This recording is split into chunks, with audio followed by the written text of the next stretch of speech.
À chaque enfant son histoire est heureux de vous raconter son histoire du jour.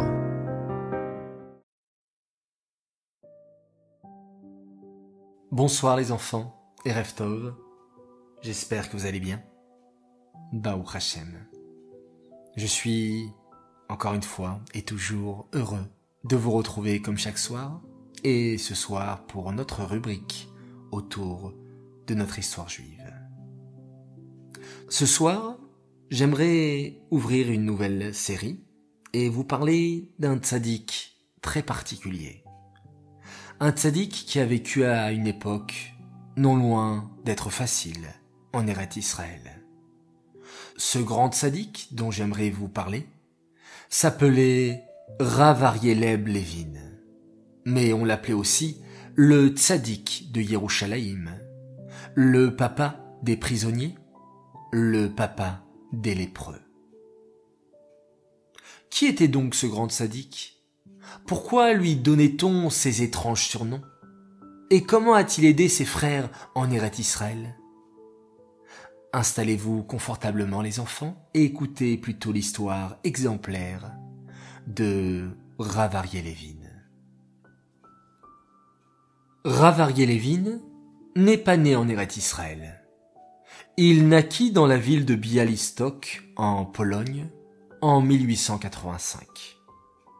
Les parents de Rav Aryeh Levin, Rav Binyamin et la rabbinite Ethel, étaient très pauvres. Rav Aryeh Levin grandit dans une maison où très souvent il n'y avait même pas de pain à manger. Pourtant, le petit Aryeh était heureux car son papa et sa maman l'entouraient de tout leur amour. Chaque soir, la rabbinite Ethel récitait le Shema Israël avec Aryeh et lui racontait des histoires de tzadikim. Le papa d'Aryeh, Rav Binyamin, travaillait très dur pour gagner de l'argent pour sa famille. Il était garde forestier. Son travail était de s'occuper des arbres de forêt, de surveiller si des brigands ne rôdaient pas dans ces forêts. Rav Binyamin, pendant qu'il travaillait, passait ses journées, tout en surveillant la forêt, à réciter des Mishnayot par cœur. Le petit Aryeh grandit donc dans une famille remplie d'amour de la Torah. Tous les jours, c'est un moré qui venait à la maison pour lui apprendre la Torah. Et tous les jours, avant de partir, ce moré murmurait aux parents du petit Aryeh. « Votre petit enfant est extraordinaire. Je vous le dis, il deviendra un très grand Torah. » Le papa et la maman du petit Aryeh se regardaient puis levaient les yeux vers le ciel. Merci Hachem de nous avoir confié une neshama aussi précieuse. Et un jour, alors que le petit Aryeh n'avait que 6 ans, ses parents prirent une grande décision. Notre petit Aryeh peut devenir un grand Torah. Si Hachem nous a confié une neshama aussi spéciale, ce n'est pas pour rien. Envoyons notre petit garçon chez son tonton Uziel. Là-bas, il pourra grandir en Torah. Car le tonton du petit Aryeh, Rav Uziel, était un très grand rave dans une yeshiva. Et c'est ainsi qu'à l'âge de 6 ans, Aryeh quitta ses parents pour se rendre chez tonton Uziel et apprendre chez lui encore plus de Torah. Les années passèrent, Aryeh grandit surtout en Torah, et alors qu'il avait à peine 12 ans, il entendit parler d'une célèbre yeshiva, la yeshiva de Slonim, dans l'actuelle Biélorussie.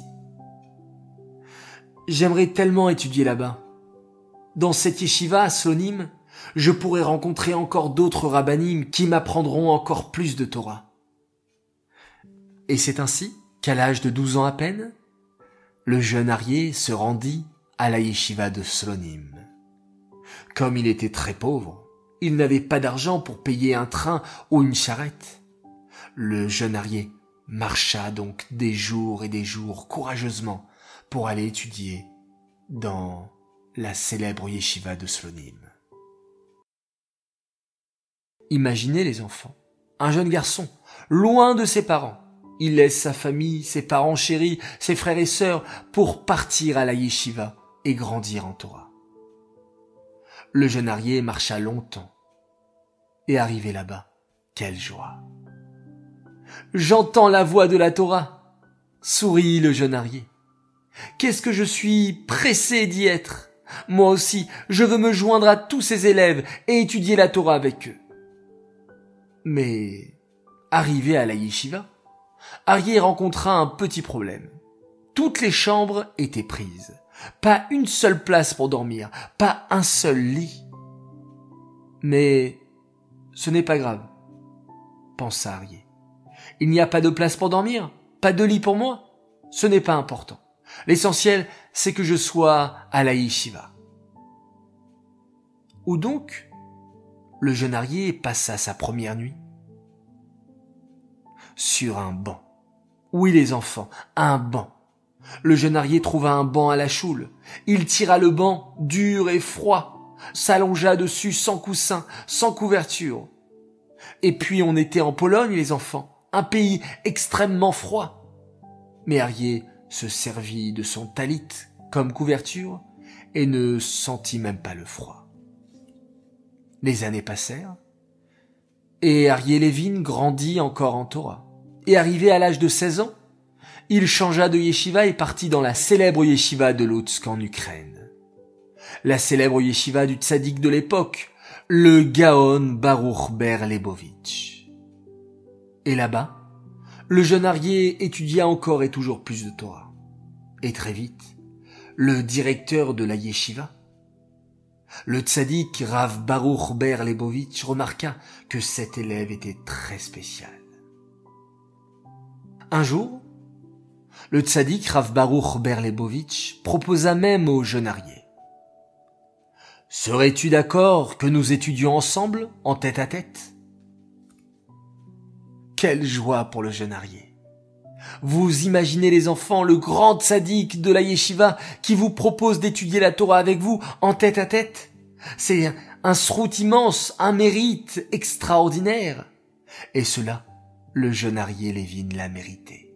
Ce furent des années de bonheur pour lui. Puis vint le temps de la séparation. Aryeh atteignit l'âge de 17 ans et changea à nouveau de yeshiva. Il se dirigea cette fois vers la yeshiva de Volojine, une yeshiva extrêmement connue à l'époque qui se situait en Lituanie. C'était très difficile de se faire accepter dans cette yeshiva, et encore moins à l'âge de 17 ans. Mais le jeune Aryeh, Baruch Hashem, réussit à entrer dans cette yeshiva, et là-bas, tous cherchaient à étudier avec Aryeh. Car non seulement il connaissait beaucoup de Torah, mais surtout, il avait de très belles midotes. Car les enfants, retenez toujours cela.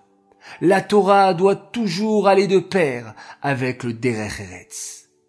C'est bien de connaître beaucoup de Torah, de Psukim, de Mishnah, de Gemara, de Tanya, mais tout cela doit être accompagné de bonnes midotes, de bonté, de gentillesse, d'Ahavat Israël. Et Aryeh possédait tout ça. La Torah, le Derech Eretz, les belles midotes, une très grande gentillesse. Ces premières années, le jeune Aryeh Levin les passa dans les meilleures yeshivot, la yeshiva de Slonin, celle de Loutsk, puis celle de Volojine. C'est là-bas, dans ces yeshivot, que le jeune Aryeh accumula beaucoup de Torah. Et plus tard, il décida de partir s'installer en Eretz Israël. Et pas n'importe où. En Eretz Israël, la ville la plus kadosh, c'est celle de Yerushalayim. Il faut que vous sachiez, les enfants, qu'à cette époque, Eretz Israël n'était pas du tout comme vous l'imaginez. Laissez-moi vous expliquer. Aujourd'hui, lorsque vous allez dans notre merveilleux pays d'Eretz Israël, que voyez-vous en arrivant? Un splendide aéroport, des magasins remplis de nourriture cachère, des bus et guides verts, de grands immeubles, des banques, des écoles. À l'époque à laquelle Rav Aryeh Levin a vécu, Eret Israël était un endroit très pauvre. À cette époque, il y avait des Juifs, bien sûr, en Eret Israël, mais ils étaient très pauvres. Il n'y avait pas de grandes maisons, de grands bâtiments. Les premiers Juifs qui venaient s'installer en Eret Israël venaient parce qu'ils aimaient la terre. C'est notre terre, notre cadeau d'Hachem. D'autres Juifs venaient s'y installer parce qu'il y avait aussi beaucoup de pogroms terribles en Russie, en Pologne. Les Juifs se faisaient tuer dans de nombreux endroits du monde et se disaient « Il n'y a qu'un seul pays où nous serons en sécurité. C'est notre pays, Eret Israël. » Mais arrivés là-bas, les Juifs devaient tout construire seuls. Les Juifs de leurs propres mains allaient mettre les pieds dans les marécages et construisaient des maisons et des maisons et des maisons. Il y avait des maladies terribles, la faim, la pauvreté. Mais c'est grâce au courage de tous ces Juifs, qu'on appelait les Chaloutzim, les pionniers, qu'Eret Israël s'est construit. Ce sont ces Juifs qui ont construit Eret Israël de leurs propres mains avec toute leur force. À cette époque, Eret Israël était dirigé par les Britanniques, autrement dit l'Angleterre. En Eret Israël, il y avait bien sûr des Juifs, des Arabes également, mais tous étaient dirigés par l'Angleterre sous protectorat britannique. À l'époque où se déroule notre histoire, lorsque Rav Aryeh Levin va s'installer en Eret Israël, la terre est donc sous domination britannique. Et c'est durant cette période que Rav Aryeh Levin va aider tant de Juifs. Au début, il se maria avec une grande tzadékette, la rabbinite Tzipora, avec qui, Baruch Hashem, il eut 9 enfants. Après son mariage, Rav Aryeh Levin devint le directeur d'une très grande yeshiva à Yerushalayim, la yeshiva Etzraïm, une yeshiva qui existe encore. Faire son aliyah, les enfants, c'est quelque chose d'incroyable. Cela signifie décider d'aller habiter en Eret Israël, le palais d'Hachem, le roi des rois. Et lorsque Rav Aryeh Levin est parti pour monter et s'installer en Eret Israël, il a été nommé là-bas à un poste très important. Il est devenu le directeur de la yeshiva Etzraïm, une yeshiva très célèbre à Yerushalayim. Tous les enfants qui allaient à la yeshiva Etzraïm adoraient Rav Aryeh Levin. D'habitude, un directeur, on en a très peur. On a peur de ses punitions ou qu'il nous gronde. Mais Rav Aryeh Levin n'était pas un directeur comme les autres. En fait, les élèves de la yeshiva adoraient Rav Aryeh Levin et ils avaient juste peur d'une chose, c'était de lui faire de la peine. À cette époque, les enfants, les gens qui vivaient en Eret Israël étaient particulièrement pauvres. La vie était dure et Rav Aryeh Levin le savait. C'est pourquoi qu'à chaque fois qu'un élève arrivait à la yeshiva, Rav Aryeh Levin, le directeur, ouvrait un œil attentif. Est-ce que Shimon a un goûter aujourd'hui? On dirait que non. Ses parents n'ont pas grand-chose à manger. Je vais lui acheter de quoi manger. Oh, David, je vois que son pantalon est déchiré. Ses parents n'ont sûrement pas assez d'argent pour lui en racheter un neuf. Et le petit Shlomo, il est maigre, tout pâle. Il traîne les pieds pour venir étudier. Ça se voit qu'il n'a pas pris de petit déjeuner ce matin. Je vais lui donner à manger avant qu'il ne rentre en classe. Comment peut-on bien étudier la Torah d'Hachem si on a l'estomac vide? Et c'est ainsi que Rav Aryeh Levin s'occupait de chaque élève de la yeshiva Etzraïm, comme si c'était son propre enfant. Il donnait un goûter à l'un, un habit à l'autre. Il était très affectueux envers chaque élève, et il encourageait chaque petit enfant à encore mieux étudier la Torah, à progresser dans sa pratique des mitzvot, à essayer de toujours se rapprocher plus d'Hachem. Une fois, un de ses élèves raconta même qu'un jour de grande pluie, les enfants étaient sortis dans la cour et s'étaient mis à sauter dans les flaques d'eau. Soudain, On vit le visage de Rav Aryeh Levin apparaître par la fenêtre. « Aïe aïe aïe !» se dirent les enfants en se regardant. « C'est sûr qu'il va nous gronder !» Mais au lieu de cela, Rav Aryeh Levin, d'une voix inquiète, s'écria. « Mes enfants, jouez dehors dans la pluie, vous risquez d'attraper froid. S'il vous plaît, retournez vite à la yeshiva pour vous réchauffer. » Et bien sûr, quel enfant n'aurait pas écouté un Rav aussi doux et attentionné envers eux? En fait, ce qui était tellement beau chez Rav Aryeh Levin, c'est que ses yeux regardaient toujours le bien qu'il y avait chez chacun. Mais vous le savez les enfants, Rav Aryeh Levin n'a pas été que directeur à la Yeshiva Etzraïm. Tout au long de sa vie, il a accompli plein d'autres mitzvot, à tel point que les gens lui avaient donné un surnom très spécial. On appelait Rav Aryeh Levin le Tzadik de Yerushalayim. Waouh, c'est magnifique comme surnom. Mais pourquoi Rav Aryeh Levin était-il appelé ainsi? Sûrement, me direz-vous, parce que Rav Aryeh Levin faisait plein de mitzvot. C'est ça, Tzadik. Mais si je vous dis, les enfants, que Rav Aryeh Levin avait aussi un autre surnom très étrange. Voulez-vous le connaître? Allez, je vous le partage. Les Bnei Israël de l'époque avaient l'habitude d'appeler Rav Aryeh Levin le papa des prisonniers. Le papa des prisonniers? Quel drôle de surnom! Est-ce que cela voudrait dire, chas v'shalom, que les enfants de Rav Aryeh Levin étaient des prisonniers? Non, chas v'shalom. Le Rav Aryeh Levin a une très belle famille, Baruch Hashem, qui sont tous devenus de grands Torah. Mais alors, pourquoi appeler Rav Aryeh Levin le papa des prisonniers? C'est vraiment un drôle de surnom. Je vais vous expliquer, les enfants. Un papa, c'est une personne qui aime profondément ses enfants et s'occupe d'eux avec beaucoup d'amour. Eh bien, Rav Aryeh Levin faisait exactement la même chose avec des prisonniers. Des prisonniers? Mais qui étaient-ils?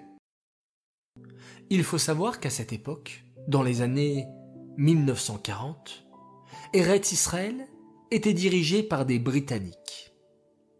Aujourd'hui, Eretz Israël est un État juif, dirigé par des Juifs, Baruch Hashem. Mais à l'époque, ce n'étaient pas des Juifs qui dirigeaient, mais l'Angleterre. On disait qu'Israël était sous mandat britannique. À cette époque, en Eretz Israël, vivaient beaucoup de Juifs, mais aussi des Arabes. Par peur des Arabes, les Britanniques interdisaient beaucoup de choses aux Juifs. Ils leur interdisaient par exemple de sonner du chauffard à la fin de Yom Kippour, au moment de la Neila, juste pour ne pas provoquer les Arabes. C'étaient les Britanniques qui prenaient les décisions importantes en Israël.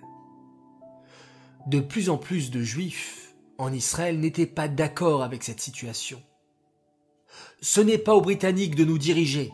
Israël est notre pays, le pays des Juifs, et pas le pays des Anglais. Petit à petit, certains groupes de Juifs se réunirent et décidèrent de se révolter contre les Britanniques. Ces groupes de Juifs furent nombreux. Les plus connus portent des noms dont vous avez peut-être entendu parler. L'Irgun, le Palmach ou encore le Lehi. Ces groupes de Juifs décident de se battre contre les Britanniques, utilisant toutes les armes à leur disposition. Les Anglais, très en colère, décident de jeter en prison ces Juifs qui se révoltent et qui souhaitent un État juif. Ces Juifs-là se retrouvent alors en prison, loin de leur famille, de leurs femmes et de leurs enfants. Ces Juifs qui se révoltent pour Israël, qui se battent pour que les Britanniques s'en aillent et laissent Israël devenir un État juif, se retrouvent en prison dans des conditions très difficiles. Mélangés dans les cellules avec des Arabes, ces prisonniers juifs sont durement traités et parfois sont condamnés à la peine de mort par les Britanniques. Lorsque le Rav Aryeh Levin, le tzaddik de Yerushalayim, entend parler de ses prisonniers, son cœur se serre et des larmes coulent de ses yeux. « Ces prisonniers, dit Rav Aryeh, ce sont des Juifs. Ils se retrouvent en prison, loin de leur famille, seuls. Je ne peux pas rester les bras croisés. Je dois faire quelque chose pour eux. » C'est alors que Rav Aryeh Levin prend une grande décision. Je vais aller rendre visite aux prisonniers juifs. Je sais où ils sont enfermés. Les Britanniques les enferment dans la grande prison centrale de Yerushalayim. Cette prison, tristement célèbre, s'appelle la Kishlé. Je vais aller les voir, leur remonter le moral, leur redonner le sourire, et j'irai les voir chaque Shabbat et chaque jour de fête. Ça leur fera certainement du bien de recevoir de la visite, les jours de fête et de Shabbat, des jours où leur famille doit terriblement leur manquer. Rav Aryeh Levin discute de cette merveilleuse idée avec sa femme, la tzadékette Tzipora. C'est alors que la rabbinite Tzipora va, elle aussi, avoir une idée excellente et très intelligente. Mon cher mari, tu sais que les prisonniers sont tout seuls en prison. Ils ne peuvent pas voir leur famille. Leurs femmes et leurs enfants n'ont même pas le droit d'aller leur rendre visite en prison. Les Britanniques l'interdisent. J'ai même entendu dire que ces pauvres prisonniers ne peuvent pas même écrire des lettres à leur famille qu'ils aiment tant. Oui, confirma Rav Aryeh en secouant tristement la tête. Hélas, ces prisonniers se sentent bien seuls et n'ont aucun moyen de parler, d'écrire ou de donner des nouvelles à leurs proches. C'est pour ça que je veux aller leur rendre visite pour leur redonner le sourire et les encourager. Il ne faut pas qu'ils se découragent. Moi, les Britanniques me laisseront entrer, car je suis un rabbin et c'est une loi connue dans les prisons. Un prisonnier a le droit de recevoir une visite d'un responsable de sa religion. Les Arabes musulmans reçoivent une visite de leur imam. Et moi, les prisonniers juifs, je vais les voir en tant que rabbin. Eh bien justement, chuchote la rabbinite Tzipora d'une voix émue. Tu peux faire bien plus que cela, mon cher mari. En plus de les encourager et de leur redonner le sourire, comme tu sais si bien le faire, j'ai une idée pour que tu puisses même les aider. Oui, aider les prisonniers à écrire à leur famille. Ah bon? Mais comment? Tu sais que les gardes britanniques me fouilleront avant d'entrer ou de sortir de la prison. Ils fouillent tous les visiteurs pour être certains que nous n'apportons pas des armes ou des outils pour aider les prisonniers à s'évader. Mais moi, sourit la rabbinite Tzipora, j'ai une excellente cachette. Tu sais que je suis très doué pour coudre des vêtements. Alors voilà ce que je vais faire. Je vais te coudre un manteau bien chaud pour l'hiver. Tu mettras ce manteau chaque fois que tu iras rendre visite aux prisonniers. Et ce manteau sera très spécial. Je vais coudre dans ton manteau des poches secrètes. Elles seront tellement bien cachées que les Britanniques ne pourront jamais les voir. Et dans ces poches secrètes, tu pourras dissimuler les lettres pour les prisonniers. Ainsi, ils pourront écrire des lettres à leur famille et toi, tu cacheras ces lettres dans tes poches secrètes. Waouh! Mais c'est une excellente idée! S'exclama Rav Aryeh. Je suis tellement ému! Ma femme, tu es vraiment une tzadékette. Dis-moi dès que le manteau est prêt et je suivrai ton idée. Chaque Shabbat, qu'il pleuve, qu'il vente ou qu'il neige, Rav Aryeh Levin faisait une très longue marche pour rendre visite aux prisonniers juifs. Il faisait parfois très froid dans les rues de Yerushalayim. Parfois même, pendant la période de guerre, les bombes pleuvaient dans la ville et mettaient en danger Rav Aryeh. Mais rien ne pouvait l'arrêter. Ces pauvres prisonniers sont seuls, loin de leur famille.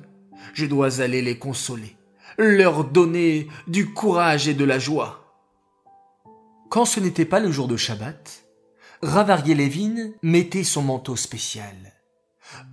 Vous vous en souvenez, les enfants? Ce manteau confectionné par sa femme, la tzadéket Tzipora Chana. Ce manteau avait des poches secrètes. Dans ce manteau, Rav Aryeh Levin pouvait cacher des lettres que les prisonniers voulaient envoyer à leur famille. C'est ainsi que grâce à Rav Aryeh Levin et sa femme, les familles pouvaient écrire aux prisonniers, s'envoyer des messages d'encouragement très précieux.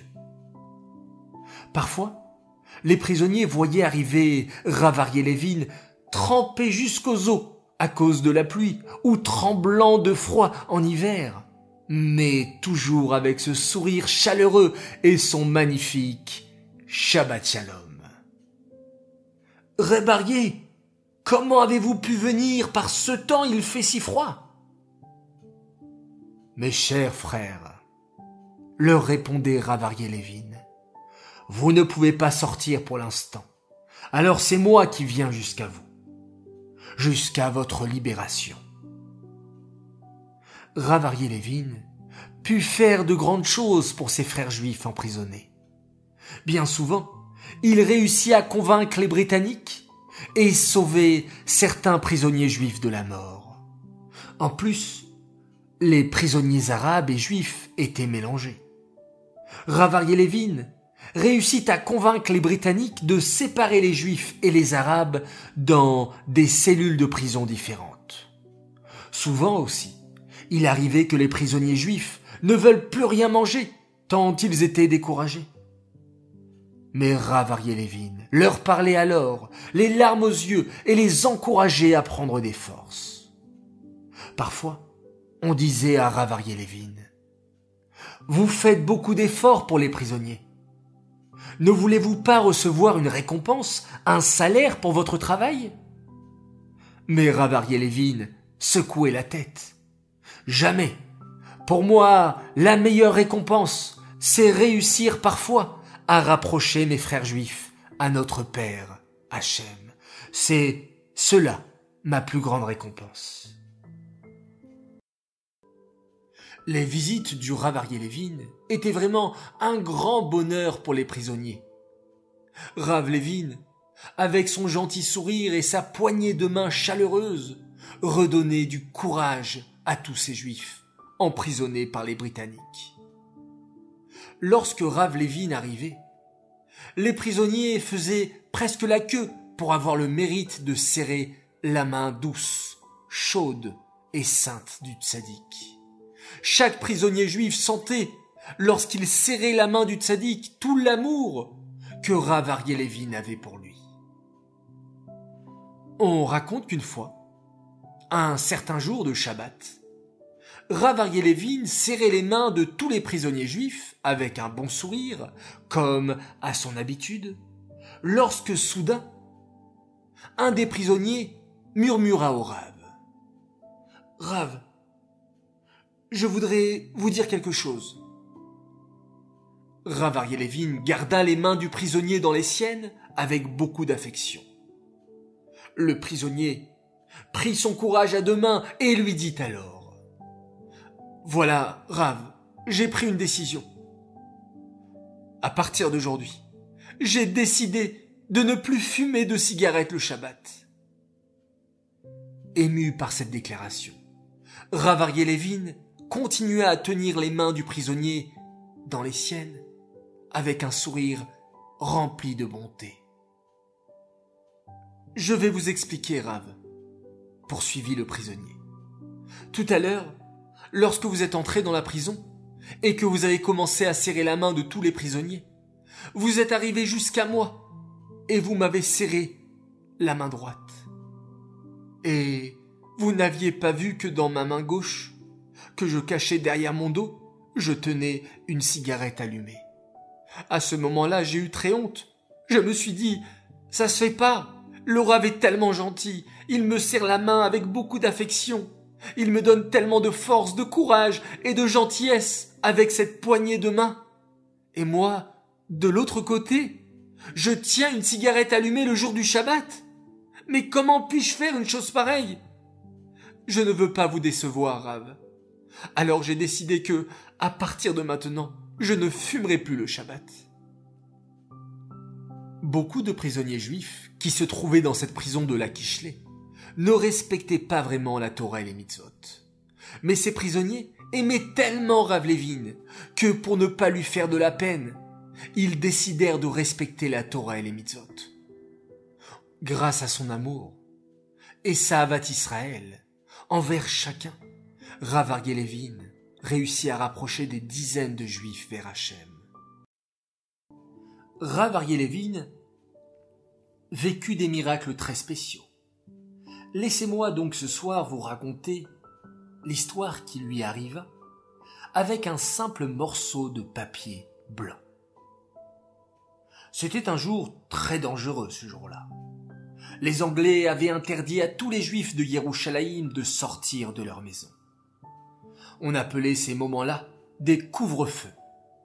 Très souvent, pendant la guerre, lorsqu'il y a des bombardements par exemple, les autorités interdisent aux gens de sortir et imposent ce qu'on appelle un couvre-feu.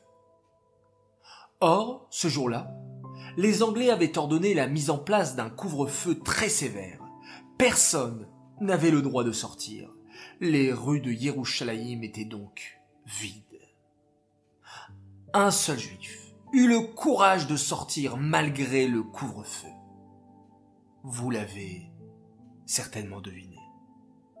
C'était Rav Aryeh Levin. Comment pourrais-je ne pas aller rendre visite aux prisonniers juifs? Ils attendent ma visite chaque semaine.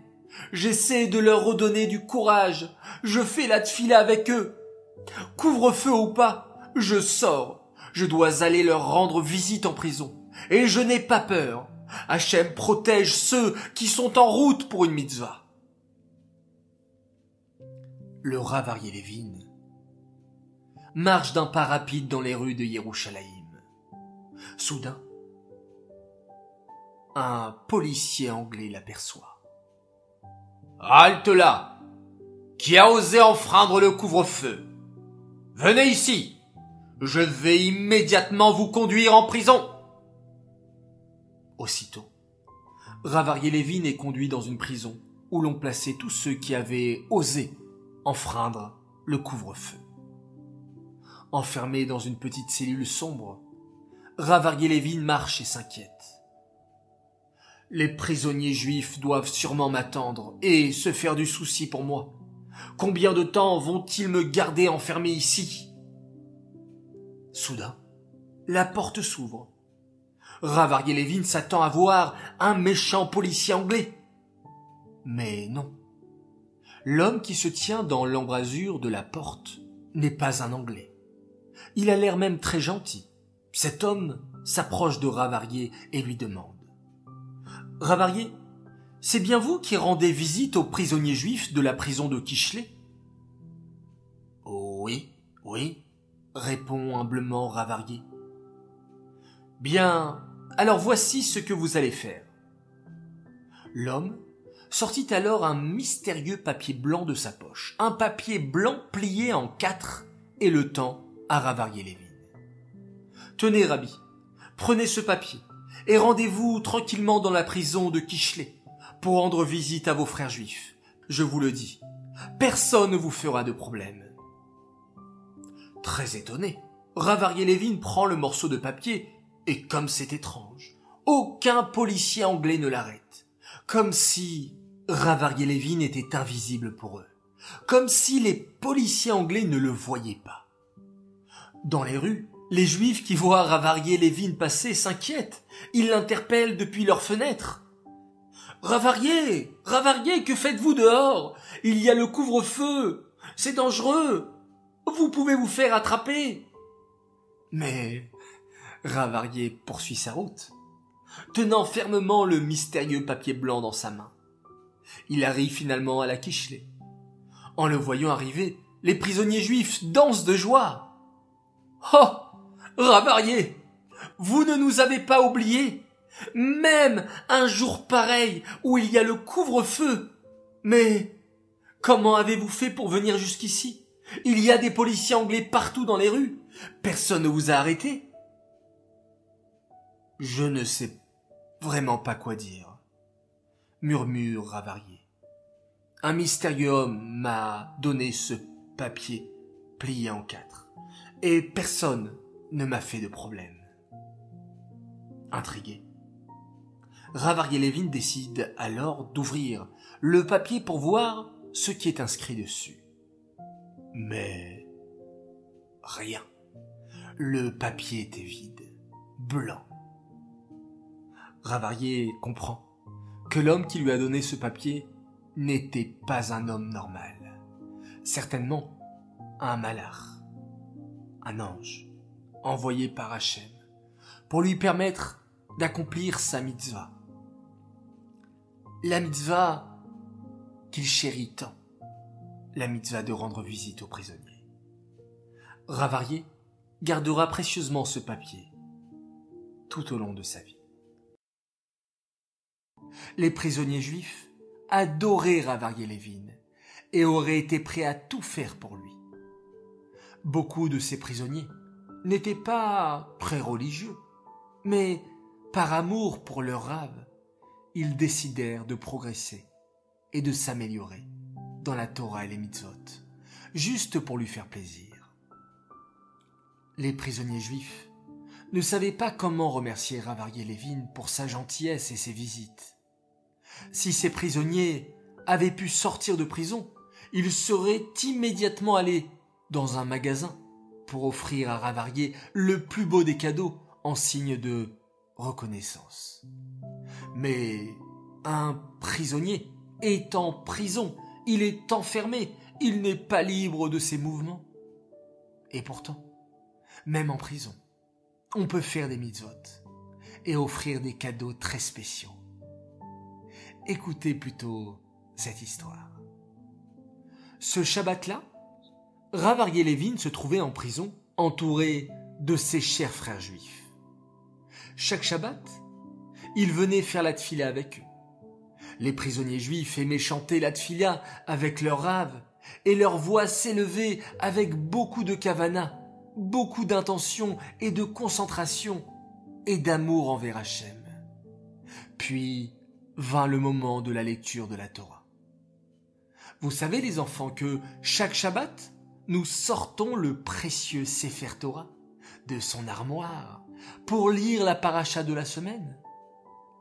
Ravarier était donc en train de lire la paracha, de sa voix mélodieuse, quand, soudain, un policier entra dans la prison. « Ravarier, j'ai besoin de vous parler immédiatement. » Mais il est interdit de parler pendant la lecture de la Torah. C'est un moment très très kadosh. Ravarier-Levin fit donc un petit signe de la main au policier pour lui faire comprendre qu'il fallait patienter un petit peu. Puis Ravarier continua à lire la Torah. Mais au bout de quelques minutes, c'est le chef de la police en personne qui entra dans la pièce de la prison. « Ravarier, il faut venir. Il y a une urgence. » Ravarier, inquiet, demanda à un prisonnier juif de continuer la lecture de la Torah pour qu'il puisse sortir, car si c'est urgent, on a le droit exceptionnellement de s'interrompre. Puis Ravarier se mit à suivre le chef des policiers qui le conduisit à l'extérieur. Dehors, Ravarier vit son gendre, Shmuel Aaron, le mari de sa fille Rachel. Très inquiet, Ravarier s'exclama. « Shmuel Aaron, mon cher gendre, que se passe-t-il? Pourquoi tu es venu jusqu'à la prison en plein Shabbat? Comment va ta femme, ma chère fille Rachel? Comment vont les enfants? Que se passe-t-il » Les yeux remplis de larmes, Shmuel Aaron avait du mal à parler.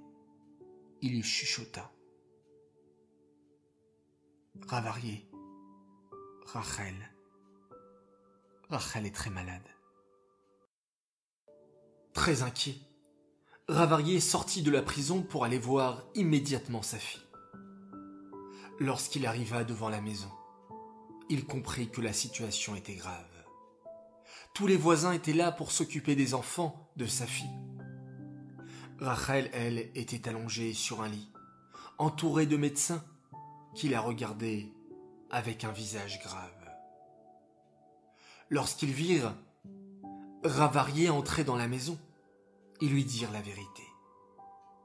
« Rav Levin, votre fille est très malade.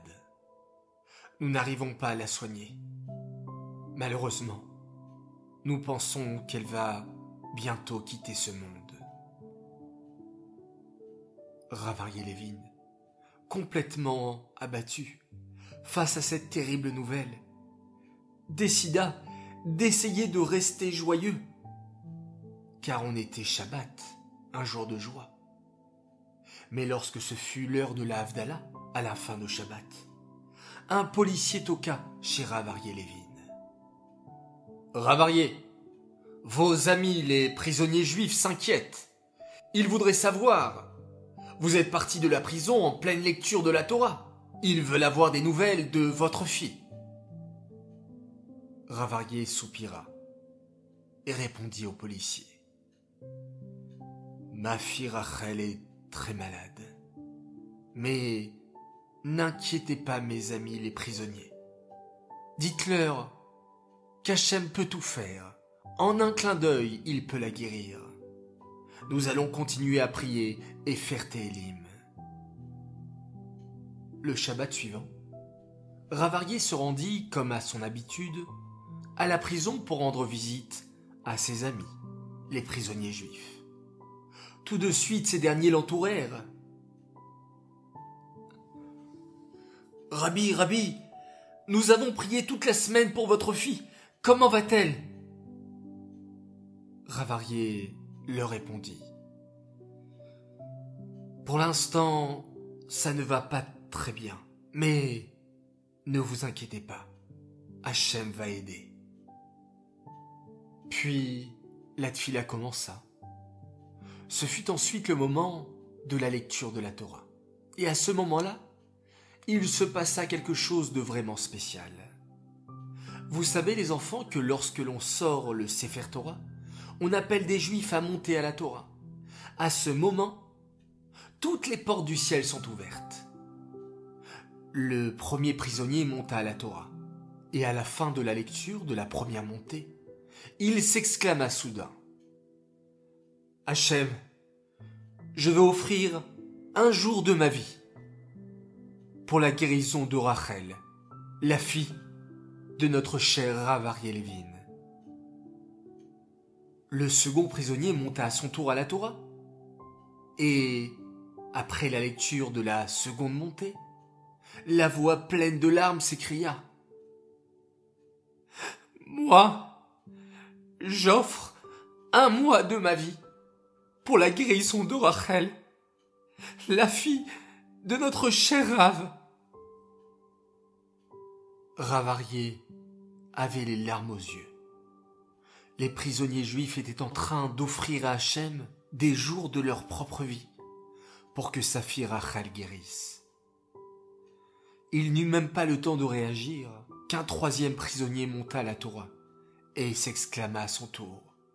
« Moi, j'offre 10 ans de ma vie.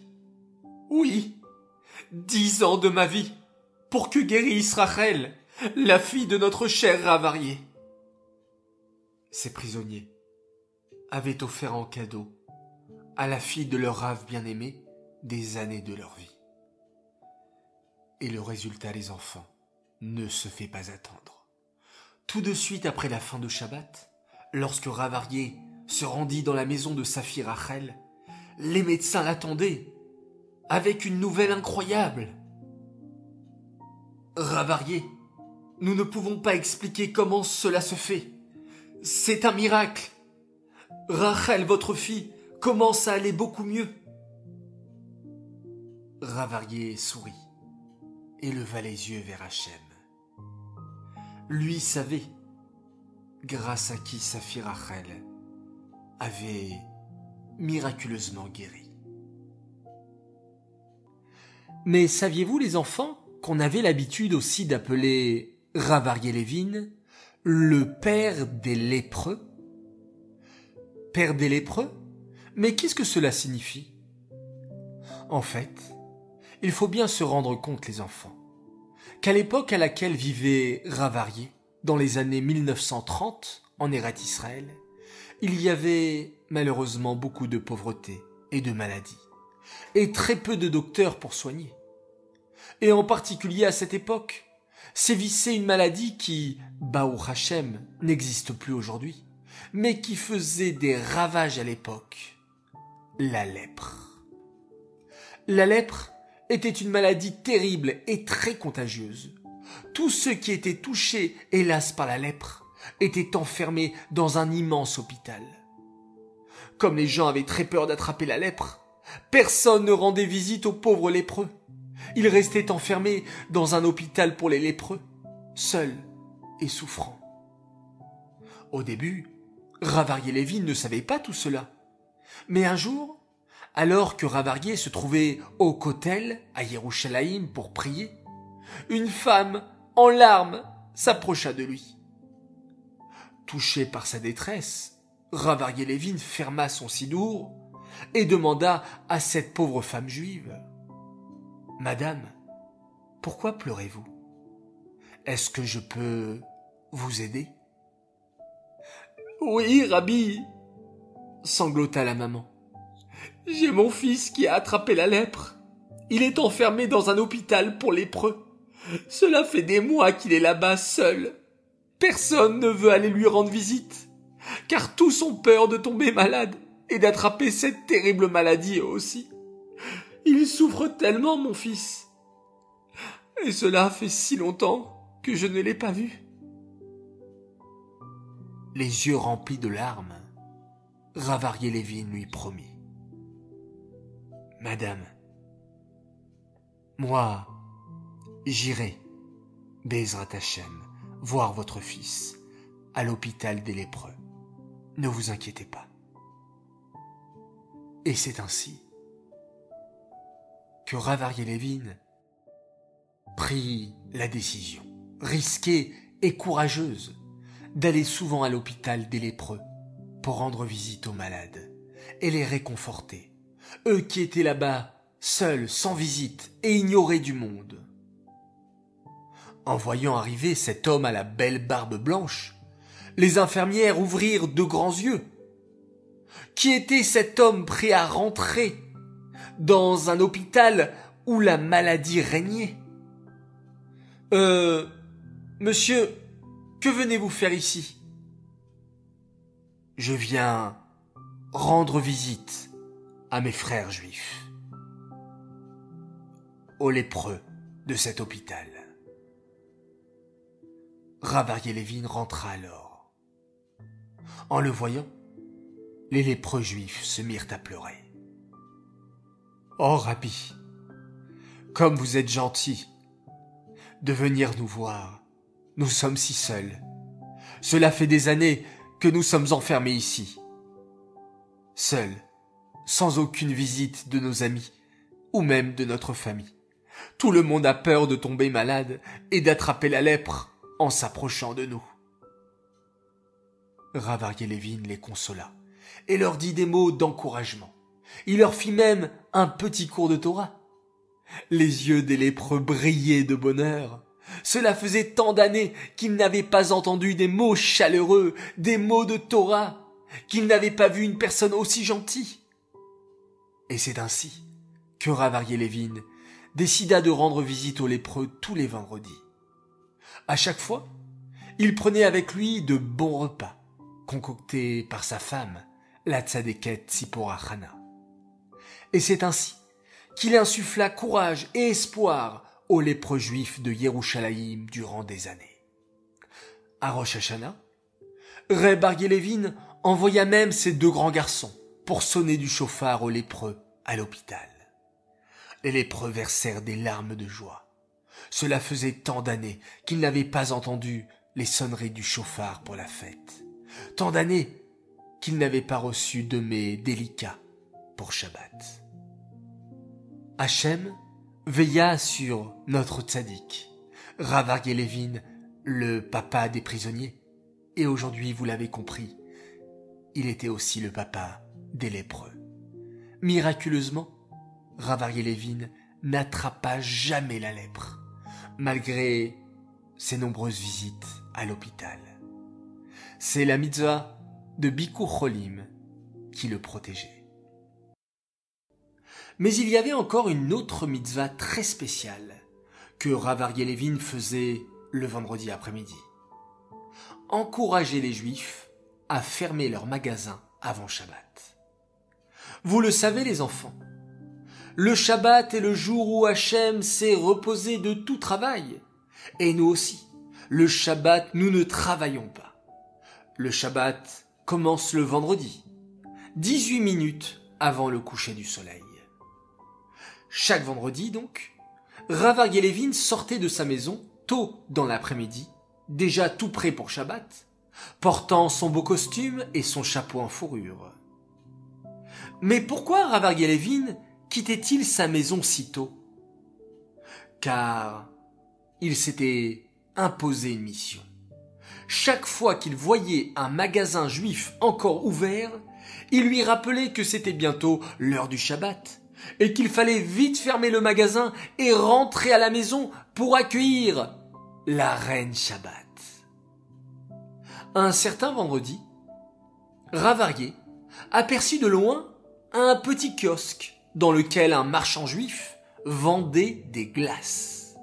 Il y avait des dizaines de personnes qui faisaient la queue.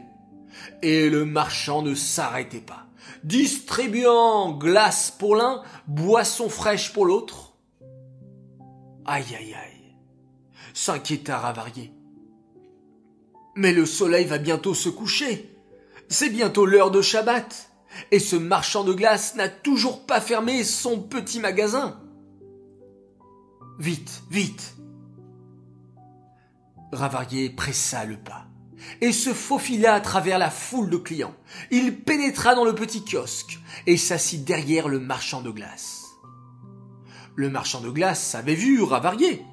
Il savait que c'était bientôt Shabbat, mais son Yetzer Hara lui soufflait. « Allez, encore une glace à vendre, encore une boisson, encore des clients, encore de l'argent. Tu es en train de gagner de plus en plus d'argent.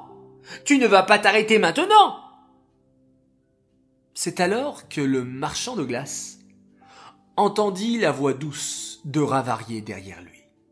« Mon cher marchand de glace, tu es en train de vivre une épreuve difficile. Très difficile. C'est très dur de s'arrêter maintenant, lorsqu'on est sur le point de gagner tellement d'argent facilement. Mais mon ami, Shabbat, c'est Shabbat. » Puis Rav Aryeh, sans attendre la réponse du marchand, remit son chapeau sur la tête et se rendit à la choule. Quelques minutes à peine, Rav Aryeh put voir le marchand de glace en train de faire partir les clients et fermer les volets de son magasin. Oh, quel bon juif! Il a réussi à vaincre son Yetzer Hara et il va respecter le Shabbat comme il faut. Quel tzaddik! Quelques années plus tard, Rav Aryeh Levin retrouva ce marchand de glace dans la rue qui lui dira: « Rav Aryeh, avec vos paroles et votre gentillesse, vous m'avez donné la force de respecter le Shabbat et de fermer mon magasin à temps. J'ai senti que vous me compreniez et qu'en même temps, vous souffriez pour Shabbat. Vous avez de la peine pour Shabbat. Et un juif comme vous, je ne veux pas lui faire de la peine. » Telle était la force de Rav Aryeh Levin. Peut-être avez-vous déjà entendu cette phrase. Derrière chaque grand homme se cache toujours une grande femme. Cela signifie que bien souvent, derrière un grand tzaddik, il y a toujours sa femme, une grande tzadékette qui est là pour l'aider et l'encourager. Et la rabbinite Tzipora Chana faisait partie de ces femmes-là. La rabbinite Tzipora Hana était la femme de Rav Aryeh Levin. C'est elle qui donna l'idée à son mari, par exemple, de lui coudre un manteau avec de grandes poches pour cacher des lettres pour les prisonniers juifs auxquels il rendait visite. C'est aussi la rabbinite Tzipora Hana qui préparait chaque vendredi des délicieux repas et réconfortants pour les lépreux auxquels Rav Aryeh Levin rendait visite le vendredi. Il arriva une fois un miracle très particulier à cette grande tzadékette, la rabbinite Tzipora Hana. Ce jour-là, la rabbinite Tzipora Hana était en train de préparer un délicieux repas pour sa famille. On sentait la bonne odeur du repas dans toute la maison. À ce moment, elle était seule. Il n'y avait que son petit bébé à côté d'elle. Vint le moment pour le bébé de faire la sieste. La rabbinite s'arrêta de cuisiner, prit avec douceur son bébé et le déposa dans son petit berceau qui se trouvait dans le jardin. Puis, la rabbinite Tzipora Hana s'assit non loin de là, sur un petit siège, et se mit à réciter des Télim. Comme disait le Tzemar Tzedek, si on connaissait la force des Télim, on ne s'arrêterait jamais de les dire. Et c'est pourquoi, chaque fois que la rabbinite avait du temps de libre, elle s'asseyait pour réciter quelques Télim. Soudain, la rabbinite Tzipora Hana vit s'approcher de la maison un vieux monsieur qui marchait difficilement avec une canne. Ce vieux monsieur avait l'air d'être très fatigué. « Puis-je vous aider, monsieur ?» demanda gentiment la rabbinite. « Oh oui, madame, si ça vous ne dérange pas.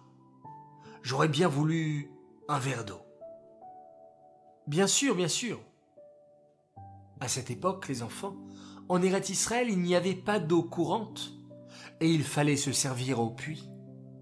La rabbinite Tzipora Hana prit une cruche et s'approcha du puits quand, soudain, oh! Qu'avait donc vu la rabbinite?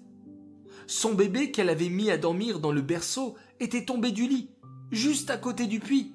Un mouvement et il serait chas v'shalom tombé dans le trou.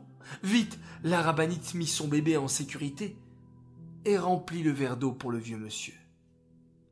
Mais lorsqu'elle revint sur le palier, étrangement, le vieux monsieur avait disparu. La rabbinite Tzipora Hana dit alors: « Oh Hachem, ce vieux monsieur n'était pas un homme normal. C'est sûrement un ange que tu m'as envoyé pour que j'aille près du puits et que je sauve à temps mon bébé qui risquait de tomber dans un trou. Merci Hachem, par le mérite de la mitzvah de servir un verre d'eau à un invité, mon bébé a été sauvé. » Il faut que vous sachiez, les enfants, qu'un vrai tzaddik pense toujours au Mashiach. Chaque juif se doit d'attendre la venue de Mashiach tous les jours. Lorsqu'on achète un joli vêtement, une belle robe, un beau costume, on peut bien sûr le mettre de côté pour Shabbat, mais on peut aussi se préparer une petite valise dans laquelle on mettra la tenue pour le jour où Mashiach viendra. Même lorsqu'on mange un bon repas, on peut penser à Mashiach et s'imaginer le délicieux poisson, le Léviathan, que nous allons goûter au festin des tzadikim avec le Mashiach. À chaque moment de notre vie, on doit penser à Mashiach et se demander « Mais enfin, quand va donc venir le Mashiach? Et qu'est-ce que je peux faire moi en plus pour que Mashiach arrive encore plus vite ?» Eh bien, Rav Aryeh Levin, le tzaddik de Yerushalayim, le papa des prisonniers, le père des lépreux, faisait partie de ces tzadikim qui pensaient chaque jour à Mashiach et qui attendaient à chaque minute sa venue. On raconte qu'une fois, lorsque Rav Aryeh Levin se trouvait dans sa maison, à Yerushalayim, il reçut une lettre qui le remplit de joie. « Ma famille, venez voir. Chaim Yaakov vient de nous écrire une lettre. Mon cher fils, il nous a écrit depuis Seattle. Seattle, les enfants, est une ville très connue à Washington. C'est là-bas que le fils aîné de Rav Aryeh Levin habitait. Il s'appelait Chaim Yaakov et il était même le Rav à Seattle. Tout heureux, les enfants du Rav Aryeh Levin se mirent à lire la lettre de leur grand frère, Chaim Yaakov, avec émotion, cela passant de main en main. Soudain, un des enfants s'exclama.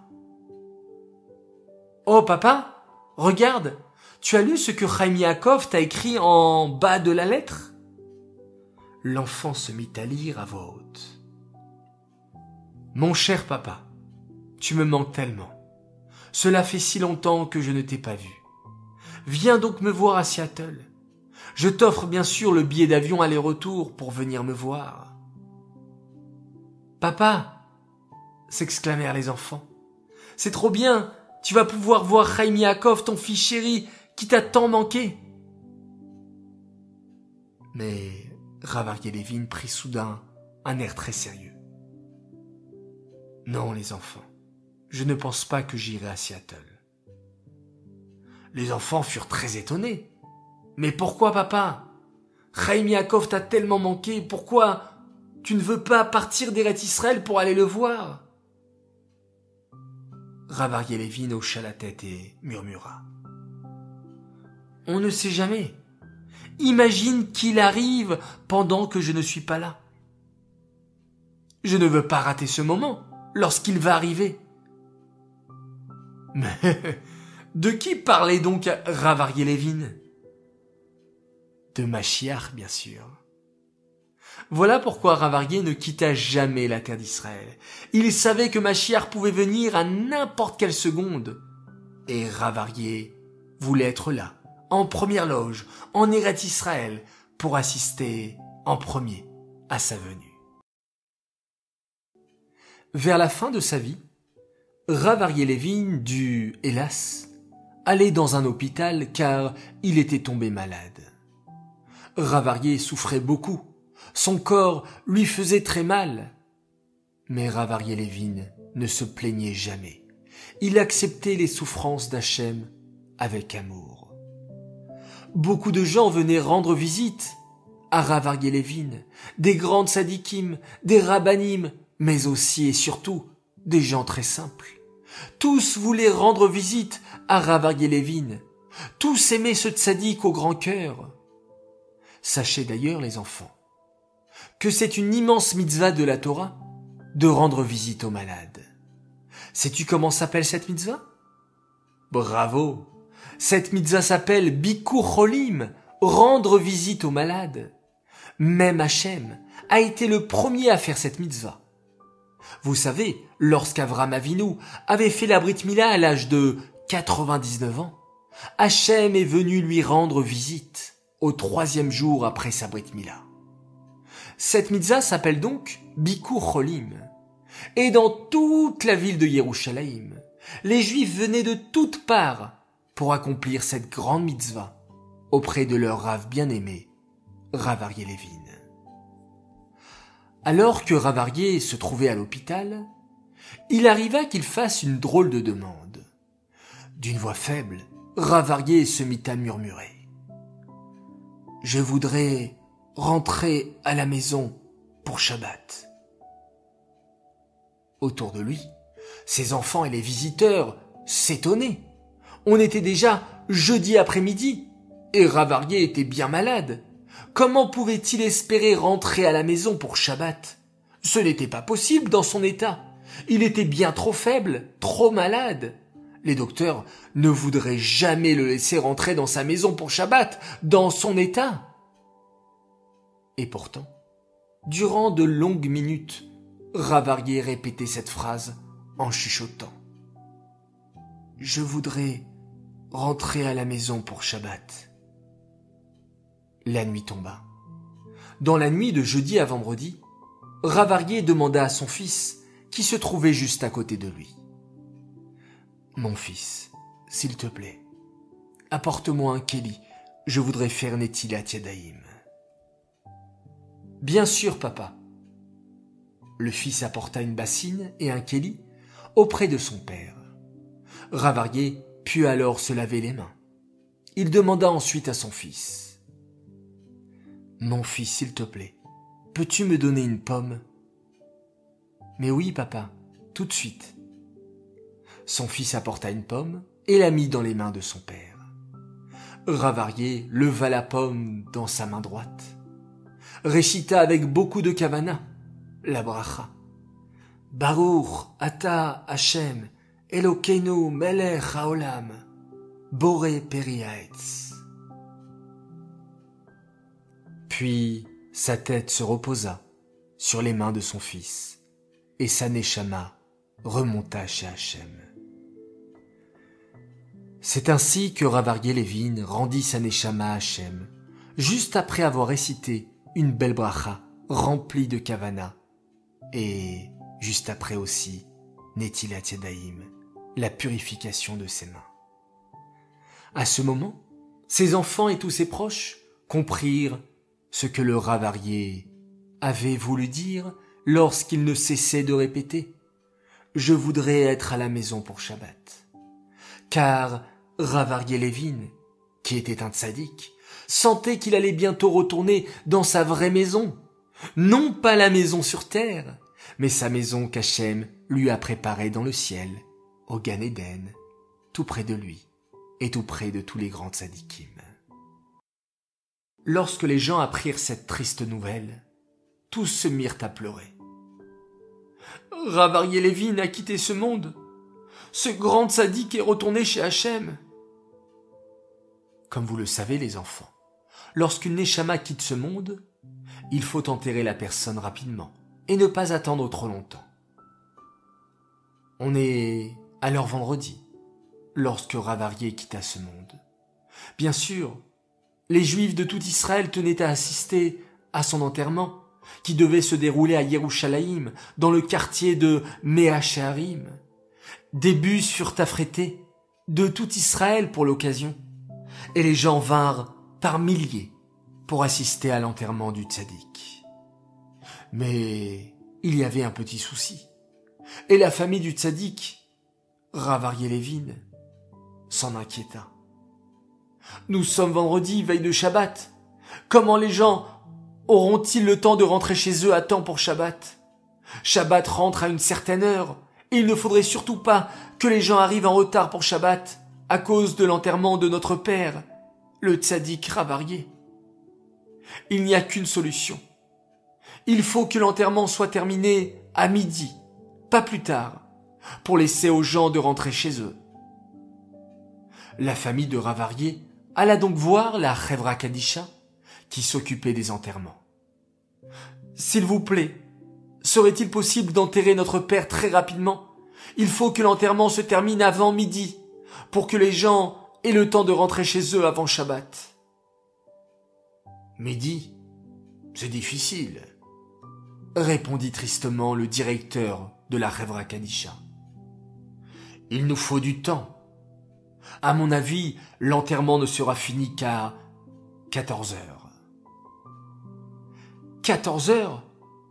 Quelle catastrophe! Avec Shabbat qui rentre à peine quelques heures après. Que faire? À ce moment, le gardien du cimetière arriva, les yeux rougis par les larmes. Chère famille de Rav Aryeh, il faut que je vous annonce un secret que je ne pouvais vous révéler avant. Rav Aryeh me l'a fait promettre. En fait, la tombe du tzaddik est déjà prête. Elle est déjà creusée. Quoi? Mais comment cela? Par quel miracle? S'exclama la famille. Eh bien voilà. Il y a quelques années, votre père Rav Aryeh est venu me voir et il m'a demandé de creuser sa tombe. J'étais très étonné. Je lui ai dit « Mais Rav Aryeh, votre place est déjà achetée. Le jour venu, le plus tard possible, il ne vous restera plus qu'à creuser. » Et là, le Rav m'a regardé sans parler, puis d'une voix grave. L'homme ne connaît pas le jour de sa mort. Imagine que cela arrive un vendredi, veille de Shabbat. Comment feront les gens pour rentrer chez eux à temps? Je ne veux pas qu'ils soient en retard pour Shabbat à cause de mon enterrement. C'est pourquoi je te demande en cachette de creuser ma tombe déjà. Voilà, conclut le gardien du cimetière. Il n'y a pas besoin de creuser, tout ira très vite. La tombe de votre père est déjà prête. Sûrement par roi Hakodesh. Il avait déjà tout prévu. C'est ainsi que Rav Aryeh Levin put être enterré à temps. L'enterrement se termina bien avant midi et les gens purent rentrer à l'heure pour l'allumage des bougies de Shabbat. À noter quelque chose de très intéressant, les enfants. Le rabbi de Lubavitch et Rav Aryeh Levin, même s'ils ne se sont jamais vus, avaient l'habitude de correspondre par lettres. De plus, chaque veille de Pessah, le rabbi avait l'habitude d'envoyer un paquet de matzot shmurot pour Rav Aryeh Levin. En 1969, cette année-là, le rabbi n'envoya pas de paquet de matzot au Rav, comme il le faisait d'habitude. Mais lorsque Rav Aryeh quitta ce monde, tous comprirent. Rav Aryeh quitta ce monde le 9 Nissan, précisément une semaine avant Pessah. Voilà les enfants, la fin de l'histoire incroyable de cette série, la vie du Rav Aryeh Levin. J'espère que vous en avez appris beaucoup d'enseignements importants et que vous avez eu plaisir à écouter cette belle histoire.